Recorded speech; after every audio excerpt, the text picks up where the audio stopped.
The lesson. Oh, yeah. Complete. What's up, man? How you doing, man? Good, bro. Good. Good to be All in the Adelaide. way, yeah, all the way down from Perth. Yeah. Did the Chris Webby gig last night? Yeah. How'd you find that? It was amazing, man. Yeah. Adelaide's always very rowdy, and yeah. Yeah, I think you were down here not that long ago at NSS. Yeah, went to Elizabeth. Yeah, you broke some sort of record there. We did. At then, apparently we did the most tickets. Yeah. I think like Rates and that have performed since, so I doubt we still have that record. But yeah, man, it was an amazing show. It's a great venue. Now, last night was actually the first time I got to see you perform live. Crazy live show, man. Thanks, bro. Like, real good. Now, I think the first thing that you did would have been '09. Yeah. That you put out, and that was it part of a group or a Yeah, collective? it was part of the crew, the Psych Ward, which is me, Sever, Cogs, Defect, Misk, and Omac. And back then there was a few less of us, but yeah, we released a mixtape called Daddy's Cold Fingers in 2009, and just gave that out for free. And yeah, that was our first release, really. Now, prior to that, I mean, how did you get into the whole rapping thing? Just in like maybe year 6, started listening to Eminem and 50 Cent. It was that whole era where 50 Cent and G were just starting to pop off, and That was a dope era. yeah, I loved it. And so I just started kind of walking around the Oval during recess, freestyling, and one of my mates would beatbox, and it kind of just went from there. And then I joined this battle website. It's called Let's Beef, and I met Defect, which is one of my best mates. It's Sever's little brother. I met him on there, and then we met up in person, and from there started the crew and met Sev, and yeah, Everything the rest is rolled on. history. So then, '09, you guys had the mixtape, and then 2010 was your first solo. Mixtape. Yeah, and that was, what was the title of that one? It's called Panic Disorder. And that was the one with Bloodstained Bloodstained Nikes. Yeah. Yeah, tell us a bit about that particular song, because I seen you do that last night at the end. Yeah. Man, I mean, who did the beat on that? Oh, well, see, it was a mixtape, so it was a jacked beat from like SoundClick or something. We used to just go on there and jack all the beats, because yeah, I didn't sell Panic Disorder. I just gave it all for free, and that was the whole idea. I didn't really want to pay for beats for something I was going to give out for free anyway.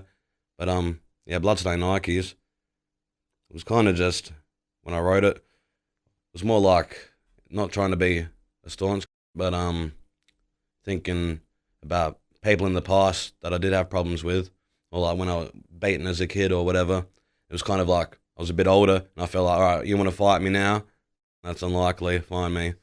Then called up the boys that I thought would suit it, and yeah, turned out much better than I thought it would be. Like, the reception of it was absolutely nuts when it got out there.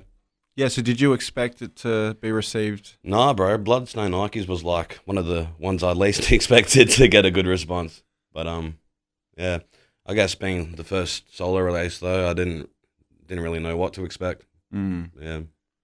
And man, that's got like 800,000 views Yeah.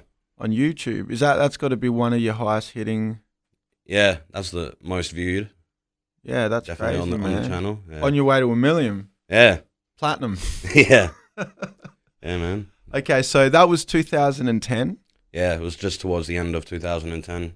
And then the year after that, how did things progress, from there? Well, that's when that CD kind of blew up a bit, and that's when I first really started getting booked for shows, and it was just a whole new experience, really, of people actually listening to my music. So yeah, it was just, that whole next year was kind of just doing shows and learning.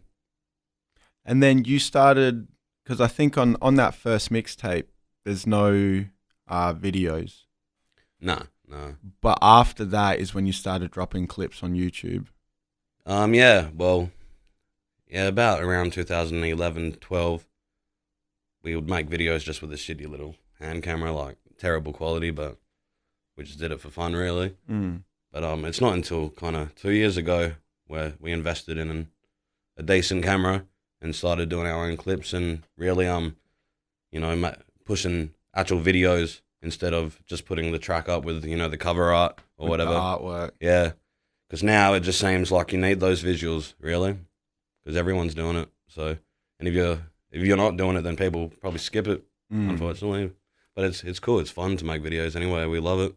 Now, after that mixtape, you had a release with OMAC. Yes. Yeah. Shit, maybe that was 2011 or 12. So tell us a little bit about that. OMAC was like a huge supporter of the Perth hip hop scene for ages. We used to always see him at gigs, and then he started recording with a guy in our crew called Misk. And then from there, one night we just decided he'll fit the crew perfectly, and we dropped him in, and I just started hanging with him heaps, and we kind of just spent every night making tracks. And then we had a mixtape, and we're like, shit, we should actually put this as a release. And that was, The Devil's Resume. And then we're like, fuck it, let's tour it as well, why not?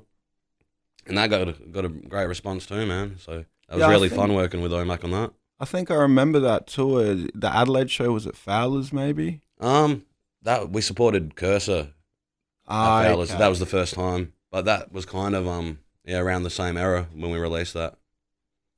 So you did the mixtape with OMAC, and Yep. then I think it's a couple years later you had another release.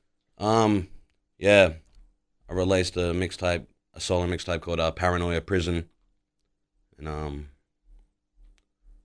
and that did I tour that? Shit, I don't know, man. I can't remember much. There was lots of drinking back then, but Paranoia Prison, and it went pretty well. There's songs like I Won't Leave, which was probably the standout on that record, and yeah. And then, so since that last release, you've been doing, I see, like a fair bit of stuff on the YouTube. Obviously, like you said, a couple of years ago is when you've invested in a camera and all that. And now you've recently just dropped another mixtape. Yeah. While We Wait. So tell us a bit about that. So While We Wait is like a few of the promo tracks that I've been dropping, because I got this tendency to just write a track and go, I don't know if it's good enough for an album or a mixtape or whatever, so I do a video and just put it up as promo to keep the buzz going. And then it goes well, and I'm like, shit, should have put it on a release. So a few promo tracks that people seem to like are on there, and also a few tracks that were gonna be on the album, but I thought wouldn't really fit it. So I thought, fuck, I might as well put them on something. I see you got Draft on there as a feature. Yeah. Bit of Belief. Yeah. Now, how's obviously you guys all been from Perth. There's a pretty close-knit rap community over there. Yeah, man. Yeah. Extremely close community, and dudes like Draft and Bitter, they really do care about the scene, and they're always happy to give advice and help us out, and they've, over the years they've given us lots of guidance. All of SBX has, really. We're really grateful for that. Now, when we're talking the tape with OMAC, you briefly mentioned there was a lot of drinking going on back then. Yeah. So, tell us a little bit about that, because I remember once seeing online that something about you announcing that you quit drinking or something like that. But at that stage, I wasn't as familiar with your music and everything. Right, yeah. So tell us a little bit about, your whole battle with drinking. Yeah, right. So, I don't know the real reason why it happened, but I had a big breakup and just started drinking heavily to the point where it became a huge problem. And I don't know how it got that hectic, but I like proper craving it and shit. And back then, I was constantly drinking just to deal with that shit, and that took a couple of years. And but then when enough was enough at one stage, and I went sober for a year, and then fucking had a bit of a relapse, and it's really just, it is what it is, man. Like, I'll go a few months sober, then a few months back on the piss, and it's just a ongoing battle. And you can obviously hear it in the music, like Jordan, and lots of tracks that I do release are about addiction, and it's pretty shit. But I think in the future I will be able to control it and kind of get through it. Now, I'm a drinker, but not a big drinker. So, like, I'll drink and my club gigs on Friday and Saturday. But then I don't really drink throughout the week. Yeah. I think when I was younger, you know, I might have started having a few beers here and there when I was like 14 or some shit. Was that, you know, you're sort of the same like as a kid, dabbling in the beers and shit? Man, but before I was like 14, I was like, dabbling in the drugs a lot, and yeah, we were drinking heaps. But I wasn't really addicted to anything. But then I got real sick when I was 14. It was actually a night after I had, you know, fucking drank a shitload and smoked a lot of weed. And I had like my first panic attack. And then an ambulance came, took me to hospital and all that. And then after that, they kept coming. And I ended up getting diagnosed with panic disorder. And there was like a good year when I was about 14 where I could hardly leave the house. And that's actually when I really started writing and, you know, practicing my craft, because I wasn't doing anything else. I couldn't really go out and see mates or go to parties and that because I was really fucked up in the head, and I'd leave the house and I'd start vomiting just from panic. It was fucked up. But over the years, I've learnt to deal with it more because I've gotten used to it to an extent where, you know, it's like 10 years ago when I was diagnosed, and now it's just like a part of who I am. It's hard to imagine myself without feeling panicky. It's weird. Yeah, wow. So when you perform, do you get, you know, a heightened sense of that panic? Oh, yeah, man. Yeah, last night I had an 8 Mile moment in the toilet before we fucking got up, but once the beat drops, I'm usually, you know, too focused on that. And I've learned, you know, little techniques to deal with it. But in saying that, I think the drinking ties into that, because when I'm drinking, obviously it kind of makes me feel a bit more normal. And I can notice that, and I admit that. But it's not, you know, it's not healthy. And, you know, me and Seb were talking about it earlier, where it's like, it's weird. He's like, it's hard to understand that you can't just have one drink, you know, like he's able to have one drink. It's just like he'll have a Pepsi and it's, yeah, that's cool. I can just have one beer. With the big problem with me is like, I'll have one and then I got to have a carton. I can't just stop at one. It's annoying. But yeah, you know, it is what it is. Now, someone, you know, like I said, who doesn't drink regularly, so to speak, you know, I know what hangovers are like and shit, but I think alcoholism is something that there's such a strong focus on illegal, like addiction to illegal drugs, that sometimes I feel people don't really realize or understand like how hardcore alcoholism for sure, man, is. And I don't know, man, for me, it's just like I've just seen it depicted in movies and then meeting a couple of people and it just looks, you know, fucking hardcore and like a very difficult thing to get out of.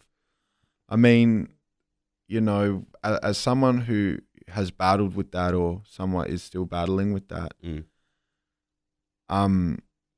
know, what are some of the most negative, you know, things that you see come of that?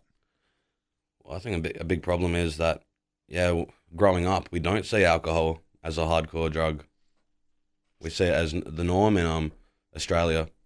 Drinking culture is just part of Australia. Yeah, the beer drinking. Yeah. So we don't really see it as something that could affect us like that until it really happens. You know? Like before I was really addicted, I'd probably go, how the fuck are people addicted to alcohol? Tastes shit. But yeah, I don't know, man. It is weird. It's, you know, same with cigarettes. Like, fuck. Because it's legal, we kind of got this false sense of security where we don't think it can affect us because it's on the shelves. But it's just as bad as half the shit that's illegal. And like when you're struggling with that, is it when you wake up every morning, is it, you know, you're throwing up and when I'm going through withdrawals and that? Yeah. Yeah, well, when I do get sober, I'm usually medicated. It's like called Camprow. It's just so I don't get seizures or anything. That was like a big worry when I first got sober. So they put me on that. And I've tried other stuff like Antabuse, it's called. You have it, and if you have any alcohol, you get violently ill and have to go to hospital and that. Yeah, and that I couldn't use deodorant and stuff because of it. Yeah, right. So I hated that, so I got off that. So I'd rather just do it with no medication, to be honest. But yeah, right. The Camprow stuff does help with the cravings when you first get off. And you mentioned, like, you know, going through a breakup is what really sort of triggered it. Yeah. So were you sort of drinking I was pussy whipped, man. Hey, man, I think we've all been there once in our life, man. I think I've been there before. Yeah, I feel you. But I mean, yeah. So why is it that when that happened, that it was the liquor that you turned to as opposed to maybe whatever else is out there? Right, because yeah, with the whole panic disorder stuff, it's funny. Like mentally, I can't really handle other drugs. Like even weed, I have a cone and I'll be fucking ruined. Like over paranoid. It just doesn't agree with me. Where booze, it seems to be the only thing that kind of does. Like it won't send me. Well, fuck, it does these days. Send me a bit loopy, but you know, not panicky though. The other shit will make me paranoid and just have to stay inside for days. Where it sucks because I do get drunk, and then when I'm that drunk, I'll go, oh yeah, give me fucking whatever. But yeah, I don't really mess with other drugs. And then, so what is it? Did you have a particular moment that made you sort of be like, okay, I really need to snap the fuck out of this? Yeah, well, fuck, I was probably about to lose my missus that I have now, just because I'm really just not a fucking good guy on the piss. I'm not, abusive or anything. I'm just an arsehole and I don't do anything, not productive. And, it was kind of upsetting seeing her kind of waste her life watching me. And then, even when I do drink now, I fucking feel bad for it. But I felt like she was definitely going to leave and I wouldn't have blamed her. But that's when it was like, fuck it, I'm going to stop. Yeah, wow. And then stopped for a year. And then, because it was the first time I stopped, I thought, all right, we'll try a drink and not be fucking overboard on it. Just have a couple. First night, yeah, just had a couple. Second night, a couple. Then, obviously, it turned back into how it always is. Just blacked out, fucking doing dumb shit, And then, so where do you feel you're at with it now? Well, man, I went on after the mixtape, I went on holiday to Asia, and I was like, fucking, I'm gonna have to drink. It's like it's too hard not to over there, man. So at the moment, I feel alright. I'm like really excited to just get the album out. So once I get back to Perth, I'm just gonna fucking put my mind on that and push the booze aside and do what I got to do. You mentioned the single Jordan, which I think that's pretty recent. Last couple months, few months. I released in December just before the mixtape. And I've seen that being, getting shared around a lot online. Yeah. Tell us a bit, I guess, about that particular joint. Yeah, so I was in a depresso mood as usual, just sitting in the room, and I kind of wanted to vent, but I didn't want to just do the same shit I do all the time. I wanted to get a bit more creative with it, and I just started thinking of like self-doubt, really, and I was thinking of the voice of self-doubt. Just give him a name, and self-doubt, depression, addiction, all of it in one thing. Just give him his own identity, and that's kind of how Jordan came to be. I wrote most of it in one night, and I felt a bit better. Waited a week then and finished it off, and I felt shit again. But yeah. And did you come up with that concept for the video? Yeah, but I did have Cortex helping me too. So I had the idea of I want to sit in a warehouse and do this and that. With the rope. Yeah. Yeah, man, it's real impactful visuals, huh? Yeah. Yeah, man, and obviously Cortex was there too to make sure the angles were right, and yeah, it fucking turned out better than I pictured it. So did you get some, I guess with that song, but just in general, do you find that, that you're reaching, how do I word it? Like you're sort of touching people through your music that are experiencing a lot of the same things? The response to Jordan has been mental. I've had so many messages and people come up to me just saying, I can really relate, and this is really helping me, which is amazing. Just I'm doing a track to just vent my emotions, and the fact it can help others going through similar shit, it makes me feel less alone. It's dope. But yeah, man, Jordan's been we're talking Bloodstained Nikes is probably the most viewed, but Jordan's the quickest most views that I've had. It's hit 250,000 in the last 1 month, man. Yeah. So I'm amazed, and it's good that people are really fucking with deep, real hip hop like that. Another single that caught my attention was the Jobseeker. All right, yeah. Now, tell us a bit about that. Once again, the video is real good visuals. Like really helps get the point across. What made you put that joint together? Man, this one's funny because I wrote the track, and it didn't have a title or a concept. It was just the bars at the beginning, so we didn't have the intro to the video. It was just bars. Had nothing to do with the job interview. And I go, fuck, there's no concept to this. So I thought, fuck it, we'll make a concept into the video. So I go, all right, let's make it like it's a job interview, and I just come out with all these outlandish bars. And then my mate Uncle Sam, he's like one of the best producers in Perth. He said, oh yeah, you can use my office, because I recorded it with him at Shakedown Studio, and I said, well, yeah, can you be the interviewer? He's like, oh yeah, I guess. And he fucking killed it, man. It was amazing. Did a real good job, man. Yeah. And Bit of Believe came and filmed it for us, and it was just a bunch of laughs, man. It was. Now, did you find, once again, it's, that's something that a lot of people can relate to. Did you find people reaching out to you saying, yo, man, I just had a job interview? Oh, man, there might have been a couple. Because when I was watching it, I was just thinking, fuck, there's a lot of people that are just like, yeah, I fucking hate job interviews as well. I had a few people tag me saying, this is what you should do at your job interview and shit. I'm like, don't tell them that. Terrible fucking idea. And what was that? That's like 5 months ago, 6 months ago? Yeah. So you've had a few joints in between there. Another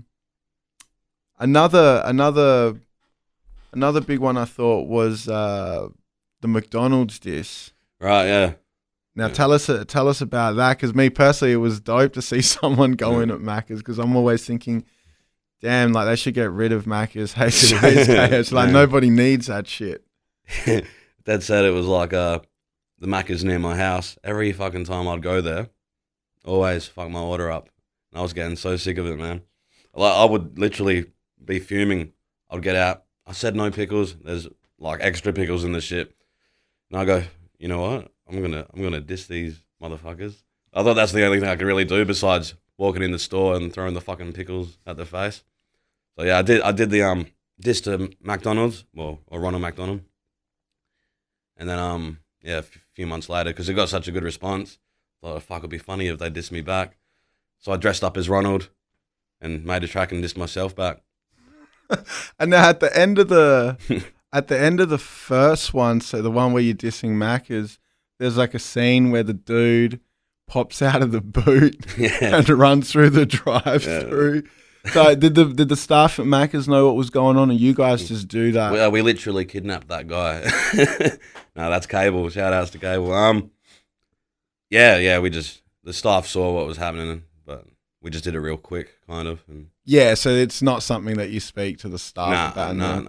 So when you're rapping out the front, because I think, you can see you out the front of the Maccas signs or whatever, but I think every now and then I can just see someone standing in the background. They're probably watching and going, what the fuck's happening? Oh, man, it's funny because we actually went in to get a burger with pickles for the video, obviously. So we go in and go, yeah, can we get just a cheeseburger or whatever? Oh, Big Mac, sorry. They give it to us. Doesn't have pickles on it. The one time when we fucking need pickles. It was ridiculous, man. It just made me that more passionate about making a good video. And Mac has never reached out saying, oi, take that shit down? People working at the McDonald's store were like, that's our store, blah, blah, blah. Well, sticking up for pickles and shit, saying, oh, there's pickles in the sauce and that. And that's why I flip it back on them when I'm Ronald. This is myself. Yeah. Oh, wow. So there was actually like a little bit of conversation. Man, lots of Maccas workers were pissed off. For real? Yeah. From that particular store or just across Perth? Well, we went to a couple stores actually film that, but just like all over, just saying, like, sticking up for their fucking fellow workers, which is fair enough. Respect, man. You're loyal at least. Can't make a burger for shit, but you're loyal. You never got any like letters, or it never went like that? Like Maccas never? Nah, I was hoping they'd sue me. That'd be funny as fuck. Pokemon Flow. I reckon it was either that or Bloodstained Nikes that was the first time I was introduced to your music. Right. I can't remember, but I'm pretty sure it was one of those two. Now tell us a bit about that, because that was during that full catch a Pokemon craze. Yeah, pretty much. Yeah. So how did that come about? Pokemon Go just fucking blew up. So I thought I've always liked Pokemon. As a kid, I fucking loved it. So I go, if I ever want to rap about Pokemon, here's the time without looking fucking stupid for it. So, so I did it. And yeah, it was just fun to like push myself to creatively put all the names of Pokemon in it. I thought it was fun. That's why I did it. And then, you know, it fucking went viral. Actually, I had like beef with this comedian in Perth who didn't like it. But fucking Oh wow! So why did he have an issue? Because he did with a Pokemon video, like catching a Pokemon with a net. Fucking creative. And he thought mine was shit compared to his. What was he doing, a rap though, or was it? Nah. Yeah, it was silly, man. It was like in an article, and they've just asked him for a comment, and he goes, "Oh yeah, it's shit." Then he was dissing Aussie hip hop, and all this. Yeah, right. Didn't that video got shared by some? Was it like Unilad or something? Yes. Yeah. Was it? Yeah. Unilad Gaming or something. Yeah. Yeah. So did you expect it to get that kind of buzz? Well, to be completely honest, I sent it to Unilad, like, just in fucking in the hopes, what if they did? And then it turns out they do check their messages, and they saw it, and they were like, fuck yeah, let's do it. It's sick. Yeah, do you remember how many views did that end up racking? Because I just remember just seeing it on like news feed, like everyone sharing it. Yeah, well, on Unilad's page, I think it got like 500,000, and on my page it was like 400,000. So, and that's just over. What's something that? That's what 500 plus 400. That's 900. Quick math. Well, it wasn't that quick. Fuck. Oh shit! And how long ago would that one have been? I mean, the Pokemon craze was what, over 2 years ago? Yeah. Yeah, no shit. So as something, does it sort of bug you out that like when you do a joint like that, you're sort of doing it just to exercise pen game? You say, the challenge of incorporating all the names. Yeah. And then it just pops off like that. Oh, yeah. Versus a song where probably, an album cut where maybe you've taken a long time to craft something and it might do half. Yeah, for sure. But, that's just how it is, I guess. Like, everyone knows Pokemon, so even if they don't know the rapper, they're going to fucking watch it. Same with the McDonald's stuff, where if you do a track about, your depression and all that, not everyone's going to really want to peep that, but I don't know. You got any other tracks that for you, I mean, they're the ones that, that from what I've heard really caught my attention. Any other ones that like for you personally? The ones that mean the most to me will always be like stuff like Jordan, The Sound of Patheticness, Nooses and Notes. Just all those deep ones. I Won't Leave. And, I do have a special place in my heart for Bloodstained Nikes and that, even though I've heard it 10 million times, but I love doing it live. That's the most fun. We always get people up on stage and that. And yeah, that's, I've done so many collabs now with people that I've looked up to. And, so some of those tracks I feel, I hold very close to my heart because they were goals of mine and, yeah. Ticked them off the bucket list. Kind of tied in with the alcoholism thing. I mean, would you say that you are a bit of a mental health advocate? Yeah, for sure. I've done quite a bit of mental health work over the years with the mental health department. FTW, actually. I did some work with them. They're a suicide prevention organisation based in Sydney. And they've got an app.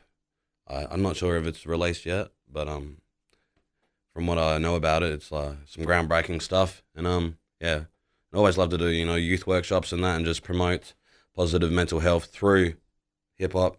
Just because it's helped with my mental health a lot. Just being able to write and express it, without kind of worrying about getting judged. And I think it's very healthy to be, to write about your problems. Did you find, like, when you first got into rap and you started penning shit, that wasn't really what you were trying to do? Oh, no, man. When I first started, I was talking about chains and bitches, man. Mang. See, that's my accent coming back. Yeah. But I did listen to Eminem a lot growing up, so that, writing about personal issues always was a part of my raps as well back then, because I was used to hearing about it. And so do you find that when you write, when you vent that stuff out on paper, it really does have, like a positive impact on you? Yeah, for sure, man. Like just writing stuff like, oh, that's another one, Vapor of Darkness, which is, about a good friend of mine. Unfortunately killed himself when we were a bit younger. And, yeah, just writing about it, I go hell into it, like where I've, cried writing some of these bars. And once it's just done and it's recorded and it's a piece of work, it's like a big fucking weight off my chest. And yeah, I feel better that I've actually spoken about it instead of just keeping it up there. And like mental health issues in Australia, I think particularly amongst the younger generation, but I think across the board, is something that is pretty prevalent. And I think like a lot of, say compared to maybe 15 years ago, there's a lot of awareness things going on now. I mean, what do you feel contributes to, mental health issues in this country? Mental health issues? Well, obviously, I think drugs and alcohol probably play a big part. I think not being able to really address the issues early because kids are like, there's so much stigma surrounding mental illness. It's not so much now. It's starting, like people are starting to be more open about it. That's what I love seeing on my videos, like Jordan and that. People will tag their mates going, I love you, and they will actually talk about it in the comments. But I think a big thing is people having no one to talk to about it, or they're scared they're going to get judged, and it's just going to make it worse. And then in that you start masking it with stuff like alcohol and drugs because you don't want to think about it. I'm lucky to have a good team of people around me that I feel extremely comfortable talking to about all my problems. Same with them, but not everyone has that, and I think that really affects them more in the long run. So do you think obviously people can go see a doctor, yeah, and then they can refer you to whoever they feel you need to go see? Yeah. Do you find do you feel that that's a route that people can take but aren't taking? Yeah, therapy and like all that, it can help with some people, and some people it doesn't. Like when I was younger, I fucking went to heaps and heaps of psychs, and some of it was alright, but not lots of it connected with me. Just because I don't know, I was kind of stubborn though. I looked at it like this way: they're not allowed to talk about their problems back to you. It's a one-way road. For all I know, you just went to uni for a couple of years, and fuck, I can't really relate because I haven't walked it. Yeah, or even if they have, they can't talk about it. Where I feel, even like, yeah, they need people that you can actually talk to, and they can talk about their stuff, and you can really communicate about it.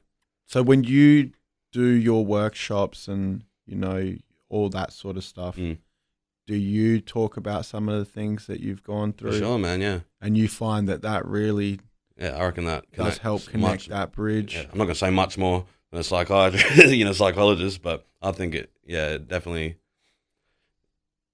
for me opening up makes them more comfortable to open up. And I see people see you open up in your music as well. And then that's what you mean, they're opening up on the comments. Yeah. Okay. I really dig that. I think that will help a lot if people can just feel comfortable opening up about any issue they're having, anything, to one another, without fear of judgment or whatever. Then that's going to help a lot. Do you feel like writing has been the most therapeutic thing for that for you? Yeah, for sure. Yeah, that's dope. That's real good, man. That's really what got me through the first few years when I was sick. I made a mixtape when I was about 15. It was called Disturbing Reality. It was shit, but I literally just locked myself in my house for 6 months because I was too panicky to go outside, and just wrote and recorded on a $2 mic and shit. And, wow. Yeah. That's not available anywhere? What, the mic? the tape. Oh yeah, we got all the tracks. The tracks are fucking on Sever's secret stash. Yeah. Oh shit. And I guess when you talk about being panicky, for people that have no idea what that's like, I mean, obviously that ties in with anxiety, and that's like, is that a thing where you can't, you feel like you can't be around people you don't know, areas that you are not familiar with? Well, there's anxiety and then there's like panic attacks. Okay. So the anxiety is, being unfamiliar places, being, crowded places. But the ultimate fear for me is the fear of having a panic attack in those places. It's you're panicking about panicking pretty much. You just feel this impending doom and you feel like you've just lost control of your whole fucking body, and yeah, it's terrible, man. Luckily over the years, I'm so used to it now. I can feel the panic attack coming, and I can kind of go, you know what it is. It's just a fucking, shit. Man, when I was 15, I wouldn't have been even imagined being able to fly interstate to do shows. But I've just had to push myself and get myself out of my comfort zone and, treat the panic like, well, actually not even treat it like it's not there. Embrace it. It's there. Gonna have to deal with it and then just fucking get on with it. And that's what I've been trying to do. And, it does get easier. But when a panic attack gets the better of a person, it's like physical. Oh, for sure, bro. It's not just... No, it's definitely physical. I've vomited before. I've collapsed, fainted. Yeah, it's the worst feeling, man. Fuck, that's hardcore, Yeah. eh? It feels like you're dying, pretty much. For people, I guess for the younger people who are fans of yours in particular, and really tap into your music and, pull from it. Any words of wisdom?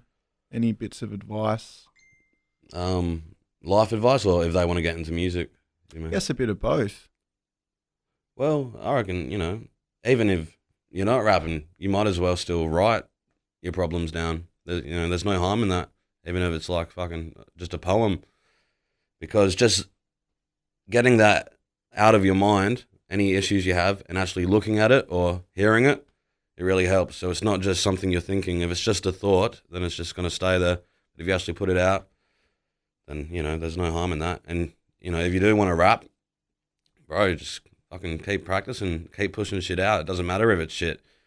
You can always delete it, and then your friend will steal it and put it on his hard drive. But that's it, man. You just got to keep pushing, and you're just going to get better and better. Wow. And feel better and better.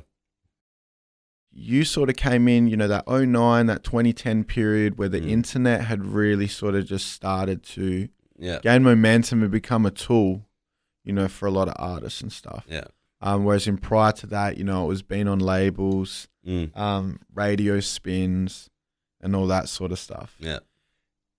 Give me your thoughts on the internet and the impact that it's had for you, the benefits, the downside, and also your take on radio and your music.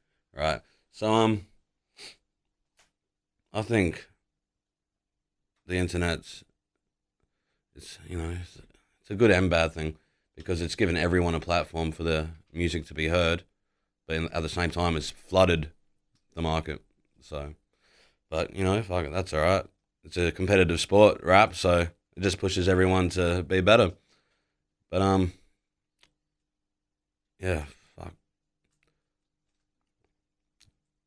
I do. It's like I think about the days though when there was no internet and the artists before us that had to build their name purely on, just word of mouth and radio. But now with the radio, I guess it's internet's a radio in itself. Facebook's a radio station, isn't it? A visual one. But with my music and radio, I haven't really been on the radio much. But fucking, if they wanted to play a song of mine, that would be good. But so I guess most of your spins, if not all of them, would have been on community stations. Yeah. RTR FM back in the day. That's a local Perth one. Might have been on Triple J once, but I'm all for the radio though. Like the more platforms to put the music out, the better. Have you ever made music where you've consciously tried to get a spin on air with that particular song? No, not really. I haven't consciously tried to make a catchy song. Do you think that's a mistake that a lot of up and comers make? I don't know, man. It's hard to say. So I don't really know too much about what what it would be to get on the radio. But fuck, I just say I'm gonna write what I want to write, and you know, if it can get on the radio, sick. And you're like completely independent. You're not on no labels. No. So how are you finding the independent grind for yourself? Well, yeah. So far, it's like the thing is, I've never really released an official album, so I've never really had to worry about distribution and all that side of things. So, it's kind of been not too hard. You just send shit out yourself. But I'm with the album, like I can't get into it too much, but I am in talks with trying to get distro and stuff like that. So that, that would be good. So everything up until this point has pretty much been mixtapes and online. Yeah, bro. Yeah. Yeah, wow. You see, that's very different to, the artists that you probably grew up listening to. For sure, man. Yeah. Where do you reckon it'll go from here? Well, in terms of like Australian rap, because now it's like you say, with the internet, it's given a platform for everyone. So now you're seeing a lot more different styles, sounds, a lot of diversity. The landscape is different to what it was. Probably when me and you fucking listen to Walkmans and shit. Yeah. Where do you sort of see it potentially going in the next 5-10 years? I don't know, man. It's like, it could. Nah, fuck, it won't. I think, it could take the American mumble rap style, but I don't think it will. I think we have a lot of sub-genres in our hip-hop, and I think there's room for all of it. Like, why not? People like listening to different shit. So, I reckon, but at the forefront, though, I think it'll be similar to now, I reckon, in 10 years, hopefully. Just, probably a lot more artists coming through. Oh, yeah. There'll be heaps. There's already it like would be interesting to see, like, how mainstream music sounds in 10 years, because 10 years ago, mainstream hip-hop sounded so much different to what it does today. So it's hard to tell, man, like, because the sound will change in 10 years. Who knows what's going to be big? It could flip back to fucking playing underground raw shit on radio at 7 p.m. Who knows, man? The lesson. Oh, yeah.